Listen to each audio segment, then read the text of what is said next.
Most of us, we walk through this forest of life just looking for berries to get us through the day. But the wealthy, well, they teach their kids something different. They teach them to look for a secret that leads to a treasure that literally never, ever runs out. So yeah, let's get into it. I know. Sounds like the setup to a really bad joke, right? A monkey and a zombie walk into a bank. But seriously, the answer to this question? It's actually a super powerful lesson about money, and it's all wrapped up in this cool little story about a journey to a place called the Golden Cave.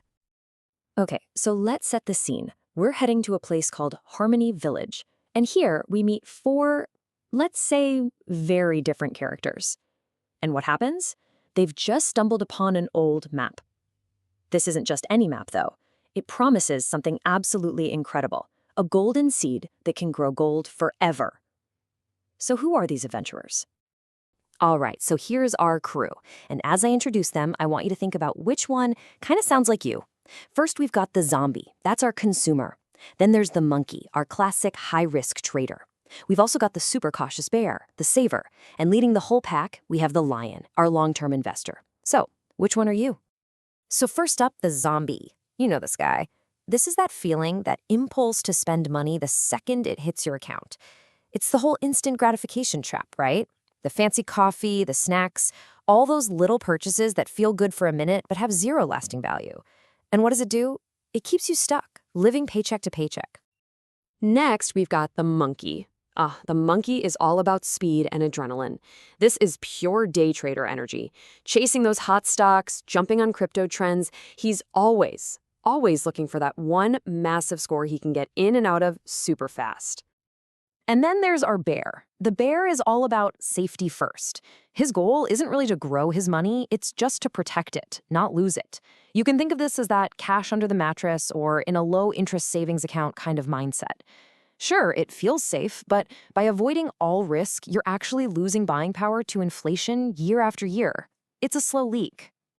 And finally, we meet our leader, the lion. See, the lion gets the bigger picture. He understands that playing it 100% safe, well, ironically, that's its own kind of risk, isn't it? For the lion, the only path to real freedom is taking smart, calculated risks for a much bigger reward way down the road. Okay, so with the lion leading the way, our little crew heads deep into the forest.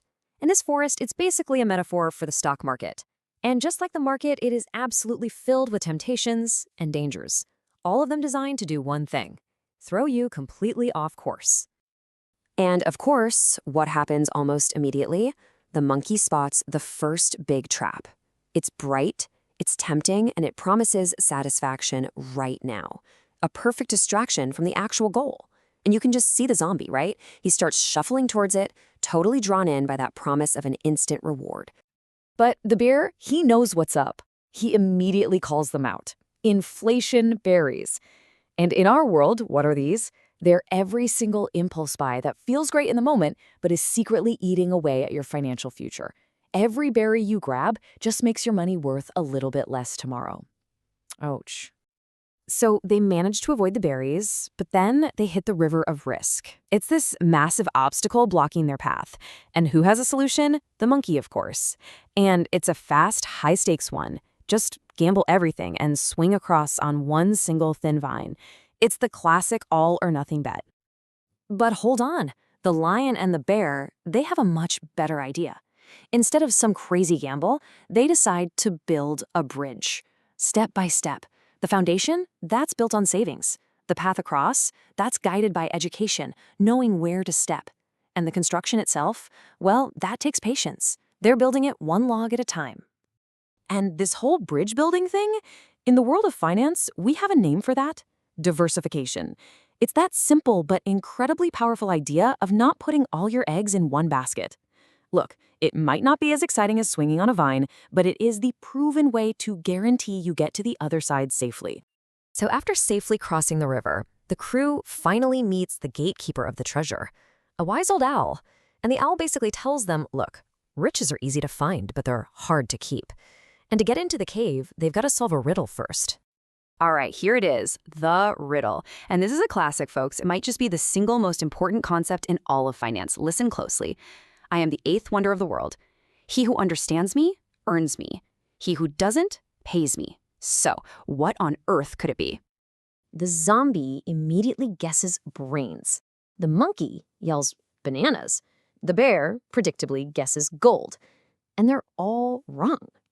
But the lion, he thinks for a second, considering something that grows all on its own over time. Have you figured it out yet? The answer? It's compound interest. That's it. This is the force that Albert Einstein supposedly called the eighth wonder of the world. It's the magic of your money making money, and then that new money making even more money. And that's why the riddle is so perfect. If you don't understand it, you pay it on things like credit card debt. But if you do understand it, you earn it by investing. So with the right answer, the cave door rumbles open. The crew rushes inside, totally expecting to see piles of gold and jewels. A classic treasure chest scene. But what they find inside is something completely, and I mean completely unexpected. And this right here is the main lesson of the whole story. The real treasure wasn't some big chest full of gold coins. Nope, it was a single glowing seed that had the potential for infinite growth. This teaches us a huge lesson. True wealth isn't something you just find. It's something you have to grow. So they take the seed and they plant it. And this is where you can really see the magic of compounding kick in. Your first investment, that's the seed. Over time, it grows into a tree that produces its own fruit, like dividends and returns. And what are those? They're new seeds. Reinvest those seeds, and before you know it, you've got an entire forest of assets, all growing for you. And the lion just nails it with this quote. The moment they got rich wasn't when they found the seed in the cave. No way. It was the moment they decided to plant it and had the discipline to wait. That's the key right there.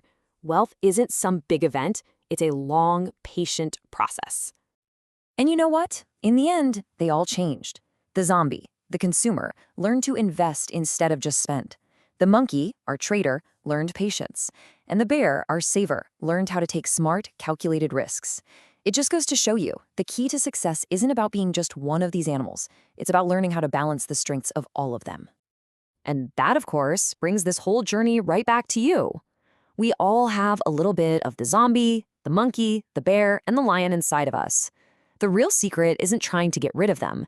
It's about knowing which one to listen to and when. Because at the end of the day, the journey to wealth isn't about finding some old treasure map. It's about learning how to plant your own forest.